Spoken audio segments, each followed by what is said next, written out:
Good afternoon and welcome to the Simple AAC Smartbox webinar. My name is Danielle Foakes. I'm a speech language therapist and a clinical implementation lead at Smartbox. You're able to ask questions during this webinar in the chat section in YouTube, and we will answer questions at the end. Okay, let's get started.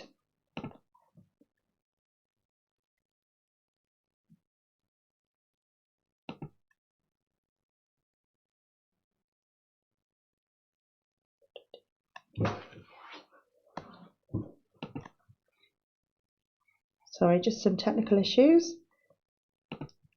We will be started anytime soon.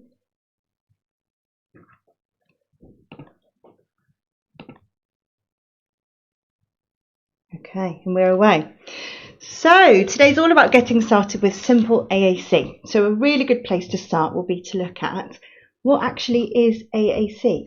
It stands for Augmentative and Alternative Communication. And in essence, that just means any way of communicating which helps or completely replaces speech when the individual is unable to speak or has problems with speech. The term can be quite overwhelming, but if we just think of it in this sense, then it makes life a bit more simple. You might hear the terms low tech and high tech, and we will use them in this webinar. So let's just have a little look at what these mean. So low tech or no tech AAC refers to anything that hasn't got a battery, and it's often paper based, might be using a pen and paper to write or draw, alphabets, words, symbols, symbol boards or books. And high-tech AAC is something that might need a battery or mains power and might be referred to as something called a speech generating device or a voice output communication aid.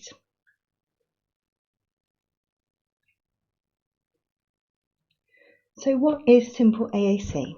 So anyone new to AAC or anyone working in AAC will probably understand that it's a really wide field and there's so much information to figure out in this industry, in this world. So Simple AAC was originally a blog written by speech therapist at Smartbox Daisy Clay to try and bring together some of the ideas around helping individuals get started with learning language using AAC. It was really designed to take the fear out of AAC and answer the question of what do I do? How do I get started? And how can this not feel so scary to me to do it? It's based on best practice and research. And it's really important to say that the principles I'll talk through today in the Simple AAC series can be applied to any form of AAC, whether that's low tech, paper-based or high tech. Simple AAC is a series of 9 separate strategies, and we'll go through them all one by one. Let's look at the letter S to start with. So this stands for show. Now, if we think about how children learn speech in the typical way, they'll be exposed to thousands and thousands of hours of spoken language from the minute they're born, and we'll be hearing speech sounds even before they're born. Okay, so they're naturally surrounded by their language, but AAC learners aren't naturally surrounded by seeing other people use communication aids or low-tech systems. Okay, so we need to make it really clear to these learners of a different way to learn language. So all show means is pointing to the symbols as you talk to model that language. And it's really our job as that young person is developing to attribute meaning to everything that they experience in their day-to-day life and try and show them how language can be associated to their behaviours. So when we are modelling language, we don't necessarily have to point to every single word in the sentence, but just the most important ones. So for example, you might want to say, do you want to play bubbles today? And then I might just point to play and bubbles.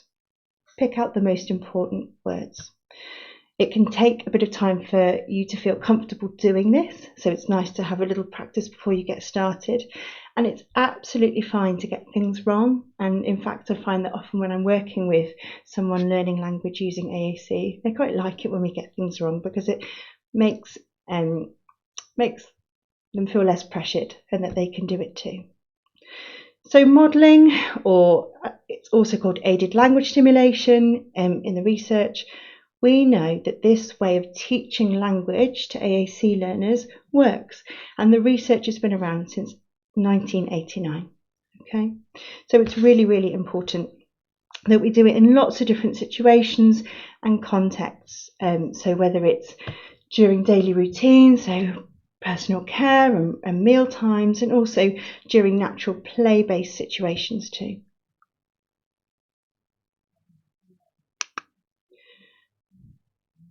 Okay, this is a really, really powerful quote. So by the time a child is 18 months old, they would have been exposed to 4,380 hours of spoken language. They hear it being spoken all day, every day. But if we imagine an AAC learner having speech therapy twice a week for 20 to 30 minutes, to achieve the same amount of language exposure, so modelling their language, they will be 84 years old. So that just really enforces the point that we need to be showing this language all day, every day, in lots of different situations and scenarios. Okay, so the next part in Simple AAC is to make what you're talking about interesting. We know that we have stronger memories associated with stronger emotions. So if you're having a really fun and happy experience, you're much more likely to retain that information.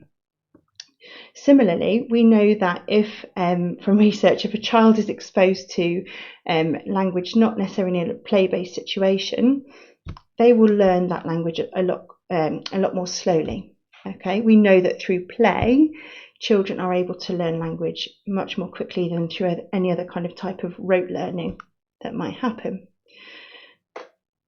It's really important that we also identify what's motivating for the person we're supporting. So we might have ideas about what we think is a fun activity to do, but actually it's really important to think about what that individual really likes. And it might be something completely unusual, such as washing their hands, or just kind of something that isn't a typical play situation. It's good to start off with things that we know children are going to like bubbles and building bricks and balls, but sometimes it's important to think outside the box and be creative with what we're doing and try and make opportunities to encourage learning to be fun.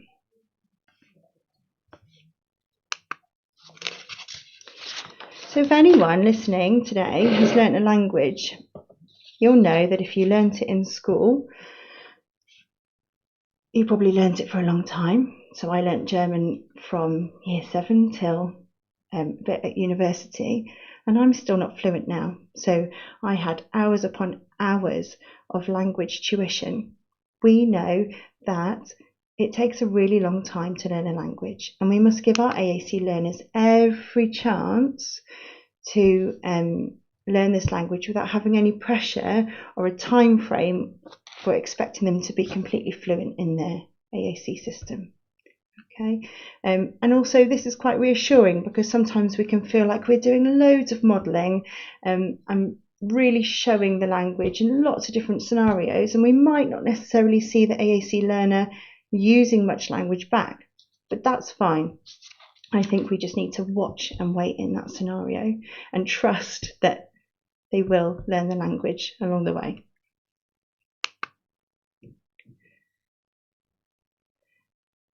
This is a really nice point. So when a child is born, we speak to our children all the time, and we slightly slow our pitch down, and we our rate of speaking down, and we might raise our pitch to help them tune into our speech sounds, but we speak at them and we speak at them and we speak at them.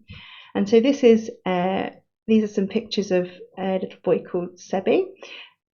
At 2 months old, lots of speaking was happening in his life by his family members. At 10 months old, everyone was still speaking to him. He was probably making lots of great noises, babbling, making some good sounds, but might not have had any words at that point. So that's 10 months of being spoken to. And we're still not expecting that he's going to be even saying one word. But we don't give up. We carry on, and that's the point. If we're going to give typically developing children a long time to learn this language, then we should give children using language by AAC a good amount of time too. Pause. This is a really, really helpful strategy to use when we are helping AAC learners understand how to communicate. So we know that learners with complex needs might need more time to respond. And we know that by pausing, it's often a much more powerful way to show them that it's their turn to talk. So if we think of the alternative of pausing, it might be, we might want to say things like, come on then, your turn to talk, show me what you want to say. But that puts the learner under so much pressure to say something. And we know that just by pausing is a lot more powerful. If this is something that you find difficult, as it says on the slide, a really good strategy is to count to 10. It feels like forever, but it really works.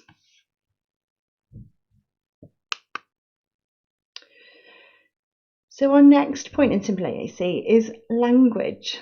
Now, requesting is a really great place to start with AAC, but we use language for much more than just requesting in our lives, okay?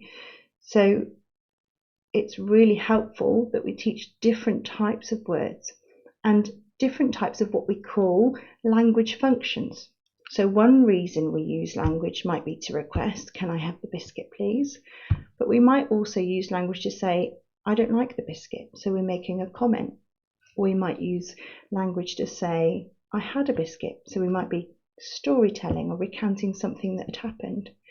Or we might be explaining, so saying, well, this biscuit was pink and blue, party ring. You know, we might be really kind of giving descriptive detail about that biscuit. So it's really important when we're modelling and showing that language that we're being really clear about different ways that we can use language with the children. So just as we would model the keywords, we are modelling different language functions. Okay, because the key is that we really want our AAC learners to be skillful and to be able to communicate about anything that they want in lots of different situations and scenarios. So here are some examples of lots of different types of language functions that I've just discussed. So our next point is to explore. Okay. It's really important that everybody has time to explore the AAC system, that the AAC learner has time both with someone supporting them and also independently to explore the AAC system. And often the first thing that an AAC learner will do when they're first presented with a page full of cells or buttons on a screen is to press every button and see what it says. And that is a great opportunity, even if something selected accidentally or just exploring together, to really attribute meaning to something that they've selected. So exploring is very, very natural and we all do it. So this screen is a perfect example. So imagine if you weren't able to read, the first thing you would probably do if you were presented with this screen is to press every single button on there to see what it said. You might be kind of familiar with what the symbols mean, but I would definitely need to press every button to figure out what they all meant. And I'd probably like to do that on my own, just in case I made some mistakes. So having that time is really, really important.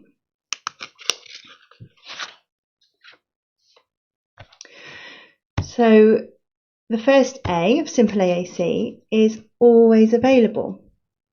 And so it's really important that the AAC learner has access to their communication system as much as possible.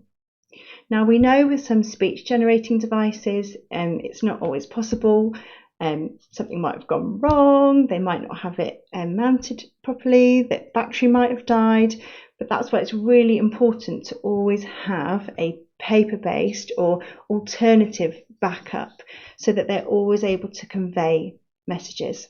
So there's two reasons as well for being always available. One, so that they're always able to express themselves, but similarly so that the adults or those supporting and modelling the language have that language there to model. So for example, in a classroom setting, it might be good to have an AAC system printed nice and big at the front of the class so that the teacher can always be modelling that language throughout the lesson.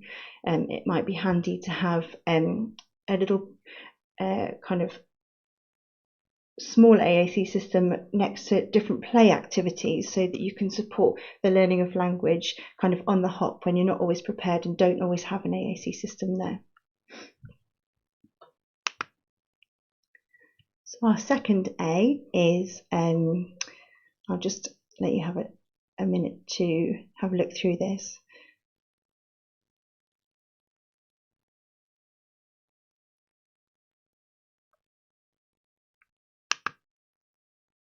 Okay, so our second A is add words.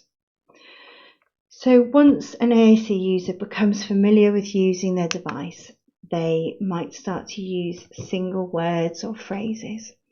And we want to really expand their understanding of language.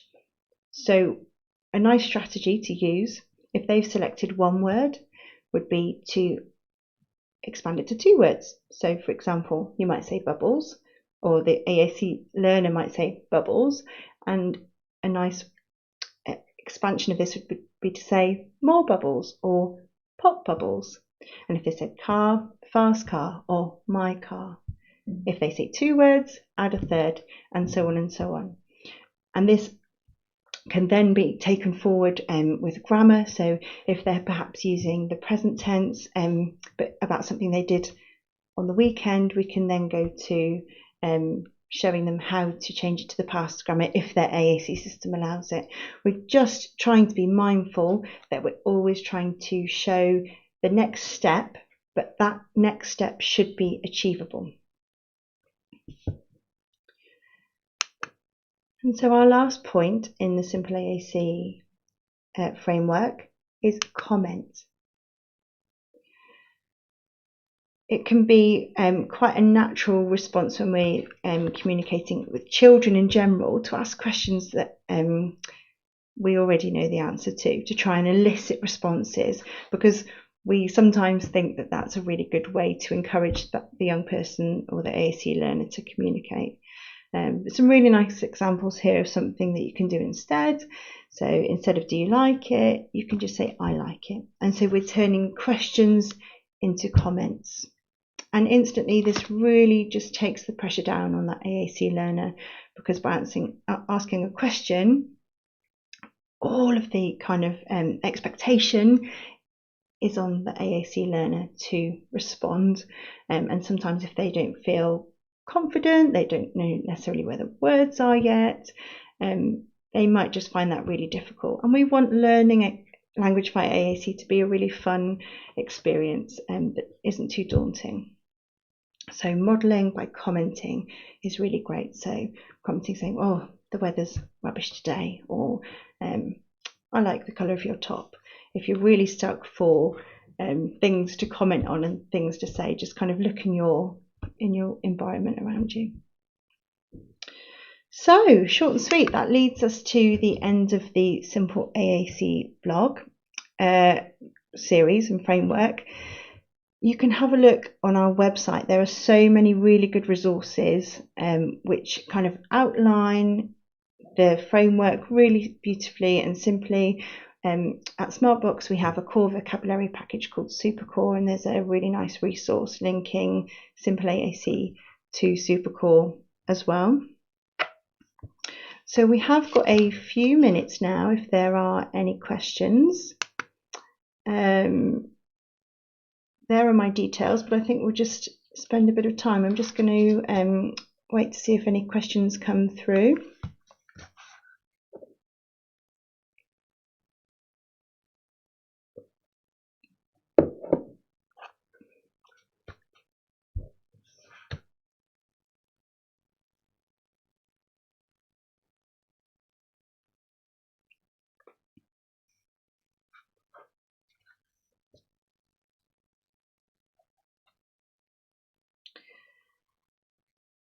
So one question that we have had through is, what age is a good age to start modelling language?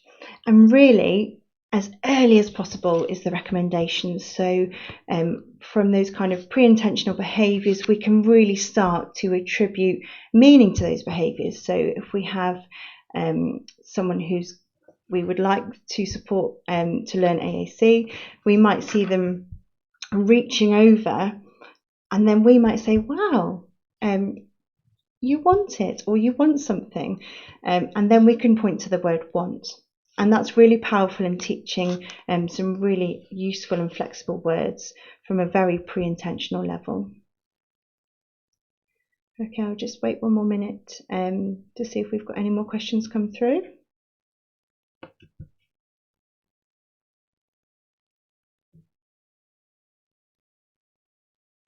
So here are that's my email address if you want to get in touch with me with any questions outside of the webinar today, or you watch this webinar after today. And there's the web address for the Simple AAC blog if you want further information on that.